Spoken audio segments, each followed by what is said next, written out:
And OPEC has announced it will cut oil production. This is great, isn't it? OPEC, some of the greediest people on this earth, want to drive up oil prices so poor people can't heat their homes this winter. Let me be clear about this. Every American needs to punish OPEC, and that includes whoever the next president might be. And so we begin our final conversation with Barack Obama in that light.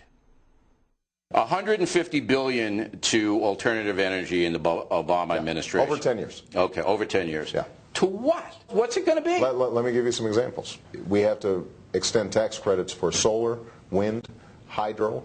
We just visited but a hydro. But you're scattershotting it, though. What if solar, wind, and hydro don't work? But that was true for the space program. Kennedy didn't know how we were going to go to the moon. The nature of discovery and research and innovation is you put money into a whole bunch of promising pots. It's like venture capital. And you figure out what works, and some things are going to work and some things are not. Look, I had a meeting with T. Boone Pickett. I'm with you. Here's an example. He is absolutely right that we can't sustain importing 70%. Everybody knows that, but you've got to have a plan. And I do have a plan. You should get nukes involved. Why aren't you against nuclear energy? France and Sweden do it. I am not against Well, let's get the plants up. Well, okay, why not? Let's start drilling in Anwar. What are you afraid? Are you afraid of scaring Anwar, I think, is a problem. What, a caribou is going to be scared? Come on.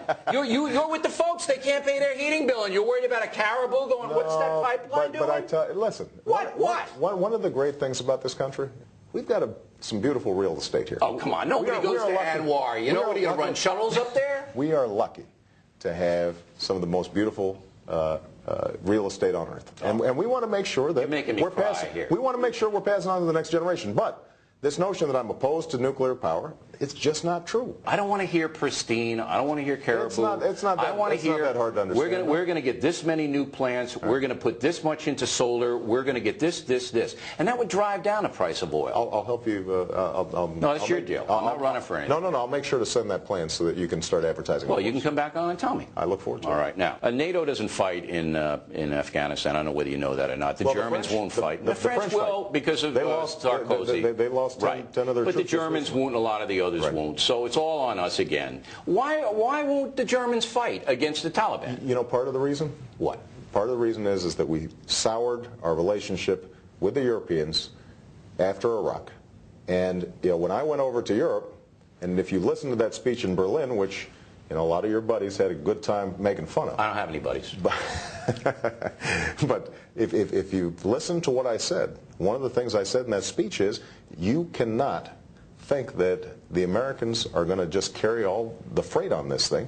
You guys have to step up to the plate. So when you're president... But Bob Gates, the Secretary of Defense, who, by the way, I think is a serious guy in this administration and has helped straighten out some of the foreign policy problems, he himself has acknowledged that part of the problem is politically there's enough anti-Iraq sentiment in there in Europe to poison the well for Afghanistan. So you're going to change all that with a magic wand? No, I'm not going to change all that with a magic wand. I'm not going to change anything with a magic wand. What I'm going to do is I'm going to engage in the kind of deliberate diplomacy and change our policy in Iraq to send a signal to the world. The Central Front on Terror right now is in Afghanistan and the hills between Pakistan and Afghanistan. You can't change the thing in Iraq if it's going to benefit Iran, and that's going to be your minefield. But Bill, you and I probably agree on the fact that Iran's one of the biggest beneficiaries of us going into Iraq in the first place. Has been, but not now.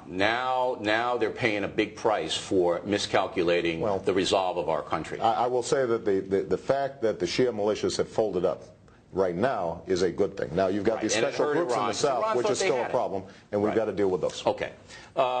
United States and Poland putting a missile shield in Poland.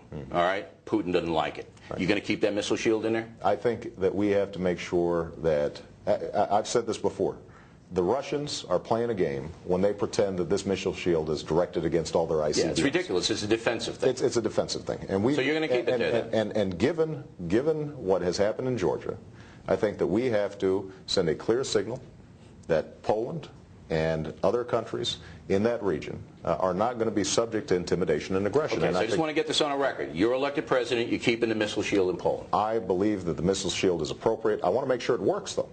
I want to make sure it works, which is so actually one of the problems that we've got. So Putin comes out last week and he says, hey, look, we're going to reimpose our dominance on all of the countries that surround us. We don't care whether you like it or not, because you're tied down in Iraq and Afghanistan. We're going to do what we want to do. Right. Putin's a nasty little guy, number one. Would you agree with that assessment? Well, I'll agree with the assessment that I wouldn't look into his soul and think I know him. I put a cowboy hat on again. Yeah. This is going to be a problem. It is a huge problem. Okay. And you're going to have to confront Putin. That's exactly right. Maybe not militarily. Maybe you can do it other ways. But Europe is weak and Europe is cowardly. Right. You know, whether they're going to have another meeting? Yeah, Putin's quaking, aren't they? Isn't Putin quaking about another meeting? Here's the one thing I know you're going to rally them all. They're going to be terror warriors right after you get elected. I know. No, look. I mean, there are two things where we can have some leverage over Russia. Number one is that commercially, they are tied up with Europe, and they are increasingly integrating. Their stock market has taken a beating since they went into Georgia. Yeah, but Putin doesn't care. Well, Putin may not care, but there are a whole bunch of folks, a whole bunch of billionaires in Moscow who do care, right? So that's a leverage point, and the Europeans can be helpful in applying that leverage point. That's point number one. The second thing that we have to do is actually defensive. We've got to get our energy policy straight. Now, final question for you. I think I can kick your butt in one-on-one basketball. You've got height. Okay. But I think I've got speed. But you got youth. I'm an old guy. I'm 73 years old. I know. Yeah, this is Botox. Is that right? You look good, man. How many are you going to spot me on 11? Looking like that 73. I don't need it. How many are you going to spot me on a one-on-one game, huh? Because I think game to 11? Yeah. I'd spot you 10. All right. You spot me 10. That's pretty cocky. That's pretty cocky. So now I win. All right, I want to be Secretary of State. Now, I hear you're... No, if I win, I want to be Secretary of State. I hear you're a pretty good athlete, but your game was football and baseball, right? Right. Senator, a pleasure. I enjoyed it. All right, I enjoyed it too. I hope you come back. And good luck in the campaign. Thank you so much. Appreciate it. And we will televise that basketball game if it happens. If I win, I'm Secretary of State. Next on